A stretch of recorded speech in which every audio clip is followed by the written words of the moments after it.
Converge Autism Radio, featuring viewpoints and insights about autism for parents and professionals who support children with autism every day. We select our speakers and guests based on their expertise and experience in the field of autism, and we want this program to bring you fresh ideas, practical tips, and renewed hope. This show is brought to you by Springbrook Autism Behavioral Health and produced by Mental Health News Radio Network. Welcome to the show.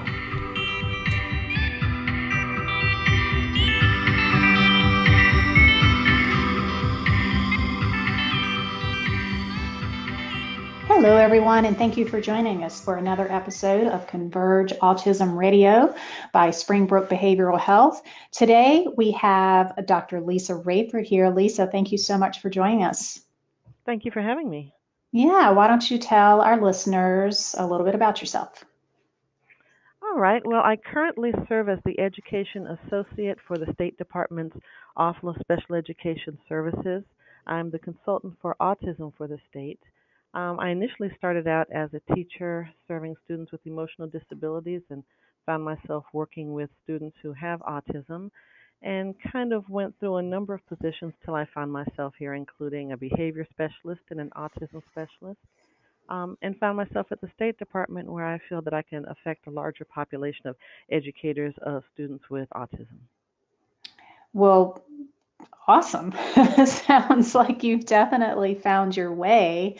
I mean, that's quite a journey for you to start off with students and then to move on to autism, it sounds like you got some training in maybe ABA.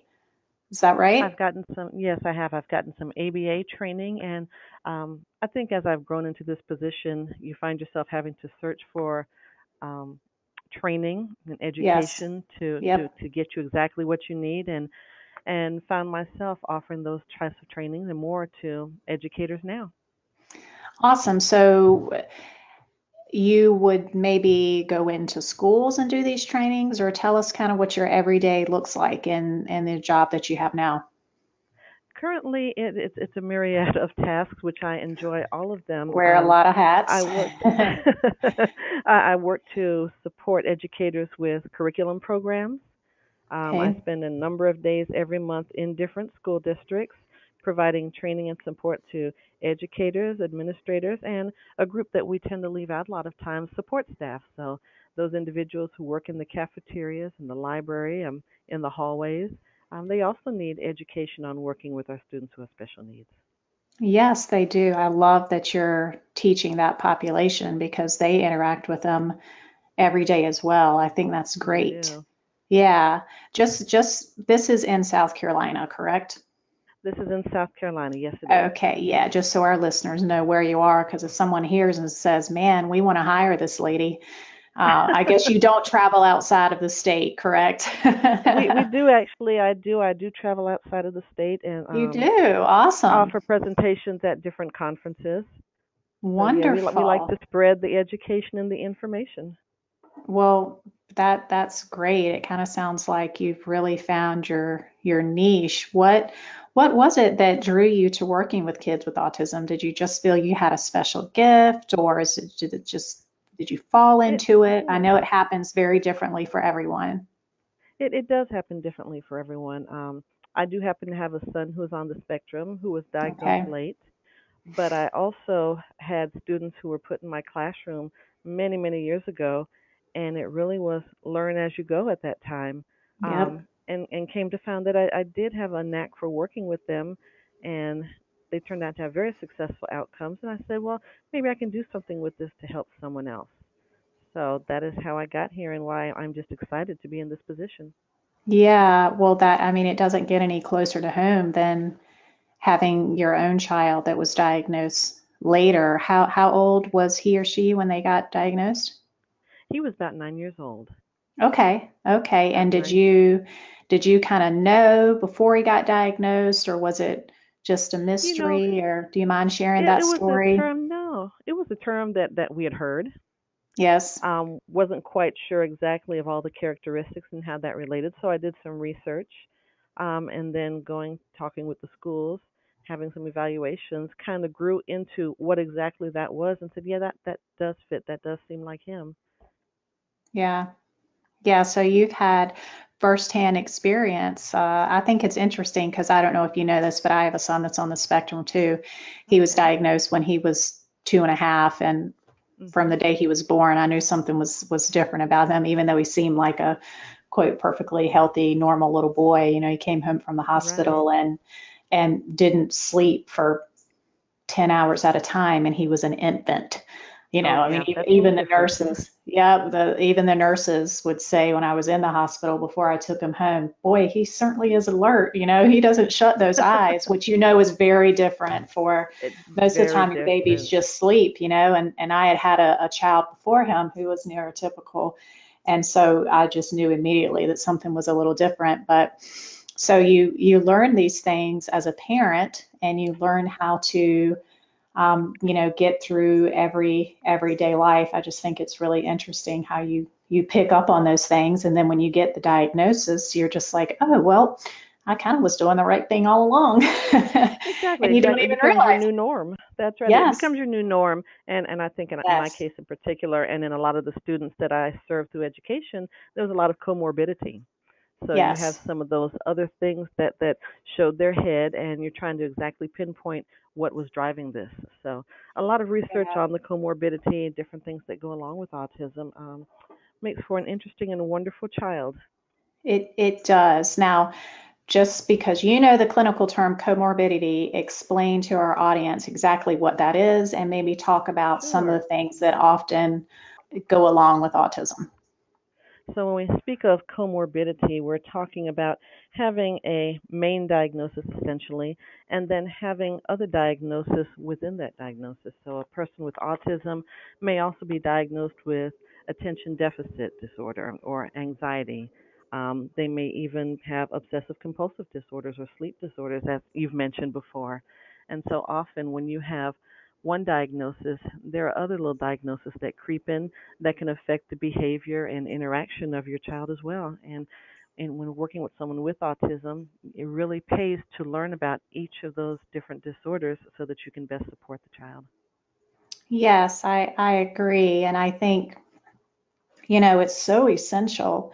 I feel like it's one of the most important things in your treatment plan for a child with autism is understanding what those other comorbid things are. Because, say, you've got a child that has gastro issues, you know, a lot of children have tummy Hmm. issues, and then you also They have a do. child that has some severe anxiety. Well, when you treat the tummy issues and hopefully make a big difference there, they're in less pain Hmm. and more comfortable.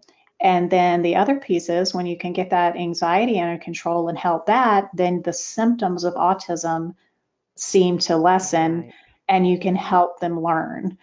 And so, Exactly. yeah, I know my little guy had tummy issues and he also had just debilitating anxiety. And, you know, I'm a clinician, so I know what anxiety looks like and I know what panic attacks look like. And, you know, at age 3.5, he started a program here in our county that was a great program, and it was a little Hmm. early intervention program. And he would walk in the classroom and just go into a full panic attack.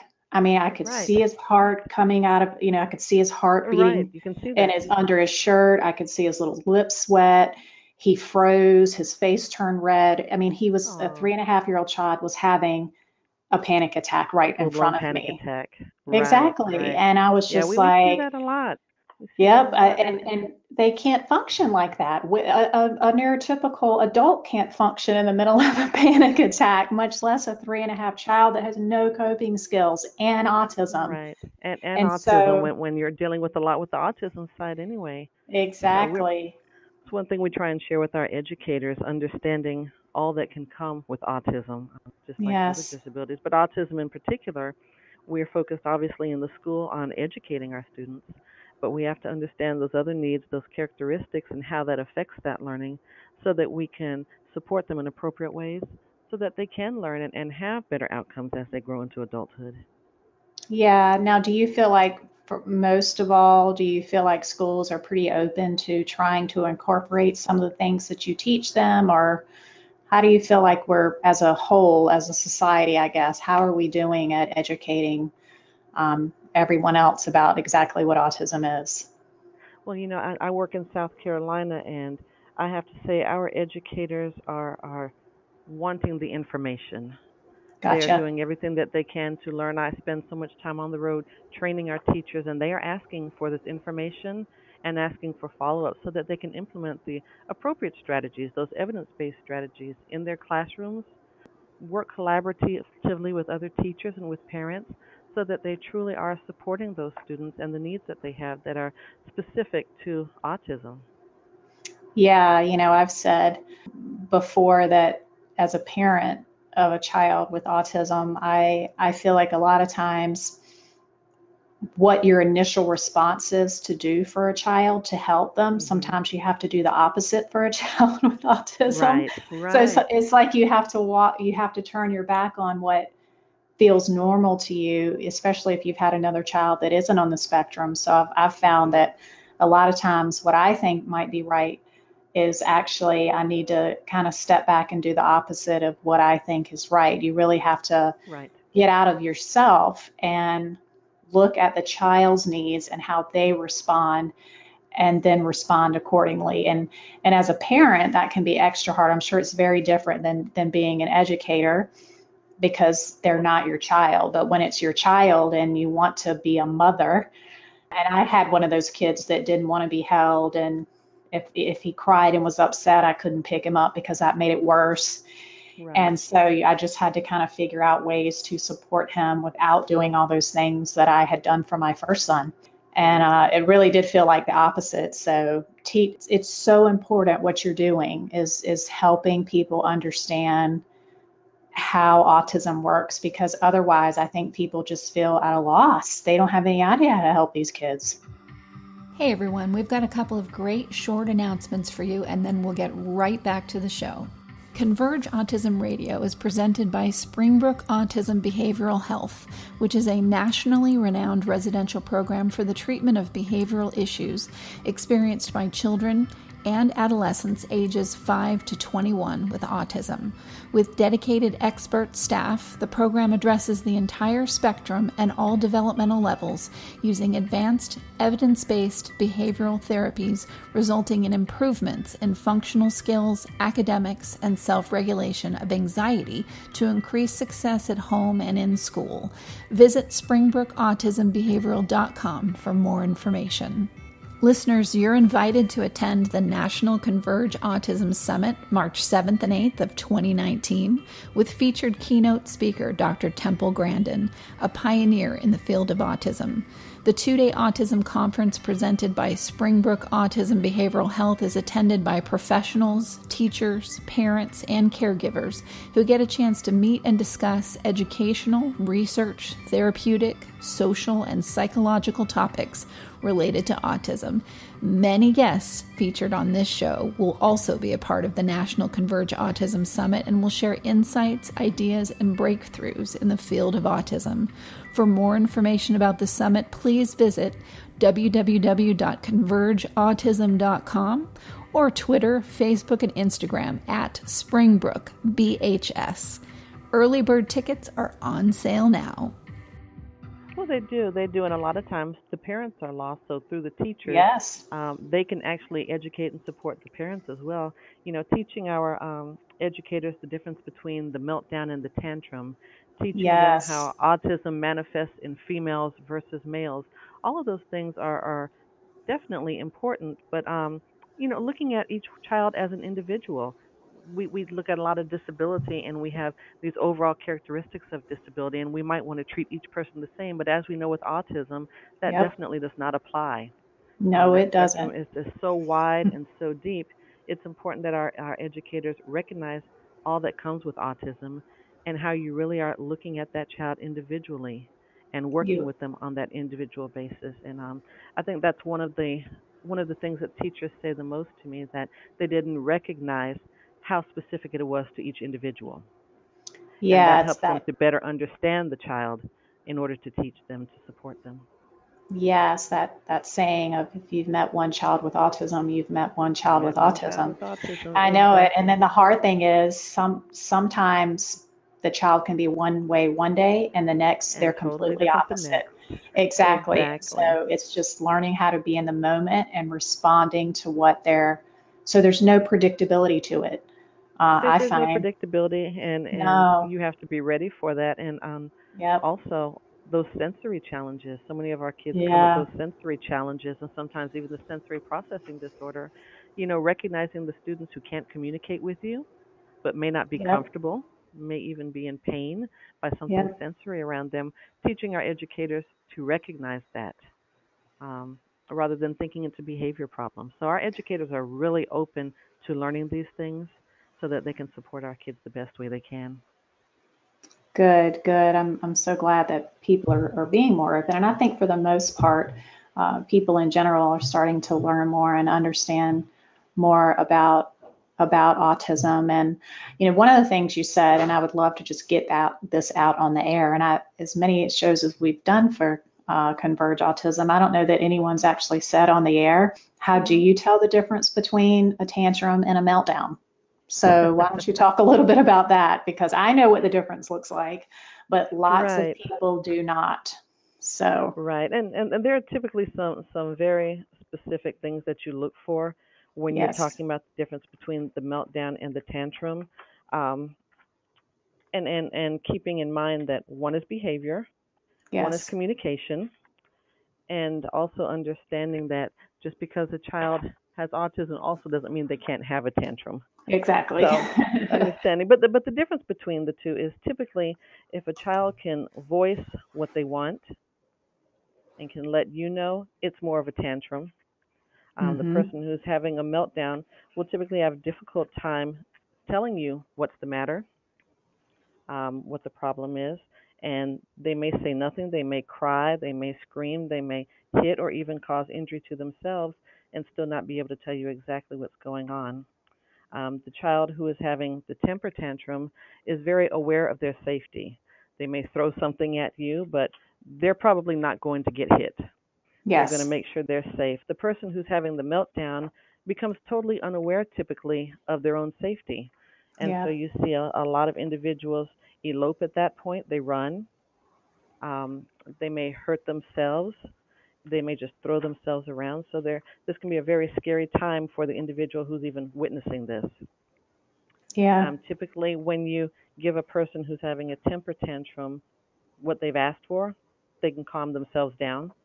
They may not be very nice about it, but they usually will calm themselves down and walk away from it, versus the person who is having the meltdown cannot. And usually your body has to go through a cycle at that point until you reach a point where you can actually calm down physiologically Yeah. before you are calm and can maybe talk a little bit or tell a little bit about what's going on. So there's a lot more control in terms of the response and the behavior in a tantrum versus the person who is having the meltdown. And no one has ever calmed down by telling them to calm down. So it's important to keep a person safe when they're having a meltdown. Yes. Either get them to a safe place using appropriate skills or getting others and other things away from them, and then allowing that time to calm down. And then after that time, when they're calm, it may be that day, it may be the next day, to have a debrief session with that person, to talk a little bit, let them use their communication system, try and pick up what may have driven that meltdown so that you can act proactively next time to make sure that you communicate well with the person and hopefully not have a meltdown. And we've seen meltdowns go 5 minutes to several hours long. So the more that we can act proactively to support that student, the better. Yes, that proactive, that word right there is essential, I feel like. So the earlier you can kind of sense that there's getting ready to be a meltdown, which is essentially Hmm. sensory overload, which It is is your body just can't take in any more anymore. than what's going Right. on. Yeah, I know when my little boy would have a sensory meltdown, he would get rigid and just totally, he was gone somewhere else. Like he had a Yeah. blank look on his face. Sure. He was literally in like a plank position. It scared me half to death. I almost took him to the hospital because I thought he was having a Right. seizure or something. Right. He was Not knowing what that and is. before he got rigid, he was completely out. He wasn't even moving his own body. That's why I thought he was Mhm. having a seizure, because his arms were jumping up and his legs were jumping up. It did not look normal. Right. And he was just no concept that if he was going to lean back, he was going to hit his head on the floor, Right. things like that. So that only happened one time where he got rigid like that. And Mhm. then after that, I began to see the little things that were going to lead up to the meltdown. And it would be Right. him shutting his eyes, or him covering his ears, Right. or him just kind of removing himself from people. And when he would do that, I would just let him do it, get him in a room by himself, get him away from the noise, get him away from the other children, walk him around the class, the building, away from other kids. And so that Right. proactive piece is huge because, It is. yeah, for my son, It is. when he was little, it would take him a week. I'm not kidding. It would take him a Mhm. week to get over a meltdown. That's how long They're, it would they're they're take him very to, tiring. They're yes, very it, tiring. And if we yeah, can be proactive in first of all recognizing, like you said, some of those signs. Kids give us different signs. Our own kids, our own students, they give us yep, different signs. Um, and then also making sure that there's a communication system in place. So many of our kids have difficulty communicating, even if they're verbal. And yes, making sure there's a way that they can communicate, even to have an outlet when they start to feel overloaded. That yes. usually can help prevent a lot of meltdowns as well. But we have to recognize, we have to make sure that we are tracking what's going on in our classrooms, in our home, so that we can kind of pinpoint when this might happen or what might drive a meltdown. Yeah, that's an important one, because those things definitely interfere with learning. I mean, I don't envy teachers, to have to be able to keep their eye that closely on the kids that they're trying to teach. It would Right. be hard. Yeah. But luckily we have some teachers who have some very good training and Yep. a willingness. You have to have that willingness, and we have some excellent teachers who are willing to keep that eye on the child and do whatever they can proactively. Because as you said, when you have the child who's in meltdown mode or in a shutdown mode, they're not learning, they're not participating in their environment around them, and we want that for them. We want to have a quality life, just like we'd want for Yes. anyone. So we're very Yes. lucky to have wonderful teachers who are willing to put in the effort, have the education and training they need to support our students. Yeah. Well, what are you most excited about? Kind of what's on your horizon? Are you doing anything new, or just continuing your traveling, or what is it that Oh, you're we most have all excited kinds about, I of things. guess? Yeah. a, Tell us, a tell us few what you're things. doing. A few things. So we established an Autism Spectrum Disorder Task Force a little over a year ago, Oh, and awesome. have representatives from school districts, autism community agencies, parents, advocates, and we come together about 4 times a year and serve as a think tank. We look at education resources for our educators. We look at training, and we're developing training for them. We are working on supports for them so that they know how to better support their students in the classroom. So a very, very active group of people working together for the autism community and for our educators. We have some new curriculum programs that we have in the school. One is that we have a social skills program, an evidence-based social skills program that is taught with a teacher using a humanoid robot. Oh, And we've wow. had fantastic results with that. A lot of people say, well, you're teaching social skills with a robot. But not really. We have an excellent curriculum with it, and the teachers facilitate it. And the robot is used to show some of these expressions because a lot of our students do well with technology. Yes. We choose our students very careful who participate in this, making sure it's appropriate. But they respond very well to the program, and we're seeing them communicating and socializing in ways that they hadn't done before. I So think it's we're very because it's excited about that. consistent. Oh my, that's such an It's interesting consistent. point. It's consistent, and it's people. We are so inconsistent with our messages, our body language, our tone, Exactly. and these And with the little kids. technology, you can count on it every time. It's not going to Yes, change. yes, and So I think a great lot of results. times, yeah.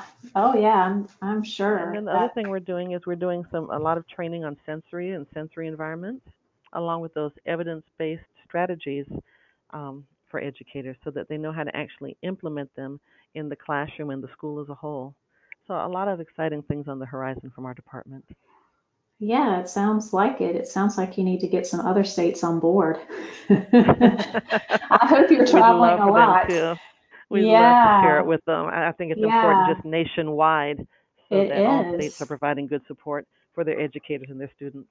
Yeah, do you know of any other states that have like a task force like this? I mean, it sounds like something every state should have. We're Do you know actually of any reaching other out to state? find out who does. We're reaching out to see Yeah, who does have a task force because we would like to one day collaborate with them as well, share some ideas. When you have information like this and willing people, you definitely want to share the information so that children all over are benefiting from it. well, Their yeah, and families you are guys are getting benefiting. results. Yeah, you're Oh, getting we are. results. So Yeah, that's fantastic group of amazing. people. Yeah, well, I hope you can make, we're in Virginia. I'm in Virginia, by the Oh, way, so okay. hopefully you can make those changes here. I know it seems like kind of every district is a little different, and where it really makes a difference is kind of like if you just have one person, within the Mhm. school system that really has a heart for it, then Yeah, and I sometimes think that's that's one what thing we makes a recognize as difference. the task force. There are a lot of Yeah, resources kind of individually working in their silos, but when we yep. come together and put our heads together, we can do great things. So it has definitely helped having one organization like this. Yeah, definitely. So I'm super excited about what you're doing, and you're speaking at the conference, the Converge Autism Conference, are you? I am. I Awesome. am. I'm going to And be is this speaking your on those evidence-based practices wonderful? This is your first year? for the Converge. Yes, I actually attended last year. I enjoyed it greatly, so I was Okay. excited to be asked to join this year. Yeah, well, we were there. We were there. Mental Health News Radio was there last year covering Right. it. We'll be there That's again a great this year. conference. Good. Yeah, it's grown so quickly as well. It's just kind of tripled in size, and this year I hope it's even bigger. But I'll have to make sure to catch your presentation. You're very well spoken. I see why you do Well, well at thank what you. you do, and Well, come sounds join us. like It's a lot of fun what we do when we're teaching in schools. yeah, we have a great voice too. You have a nice radio voice, so Well, thank you. um, maybe you should do a podcast. Wouldn't that be cool? Wouldn't Get that be the really fun? get the information out there, That would be fantastic. I have to put that on my list. Yeah, put it on your list. That would be wonderful. That's what Converge is trying to do. Springbrook is Okay. we started producing their show because they wanted to get the word out. But maybe we can have you on again because it sounds like you guys are doing some great things. So Oh, it's I'd love to. exciting. I'd love to. Just give me Yeah, a call anytime. yeah, we will. Well, thank you so much for coming on today. And I feel like I need to say congratulations and kudos for staying passionate and working and being an advocate on behalf of these kids that need someone to stand up for them. So thank Well, you thank for you so much that. for having me. I've truly enjoyed the Yeah, opportunity. awesome. Well, I will look forward to seeing you at the conference. And I want to thank our listeners for tuning in for another episode of Springbrook Converge Autism Radio. Thank you for joining us for another episode of Converge Autism Radio. Join us each week for engaging discussions with healthcare professionals and parents who are pioneering hopeful developments in the field of autism every day. Please note that the ideas and opinions expressed on this program are not necessarily the viewpoint of Springbrook Autism Behavioral Health. Many guests featured on Converge Autism Radio may also be a part of the National Converge Autism Summit held annually in early spring. For more information on the summit, please visit convergeautism.com. For more information on Springbrook, visit springbrookautismbehavioralhealth.com. And of course, visit us on iTunes, Stitcher, and many other podcast platforms, or check us out on convergeautismradio.com.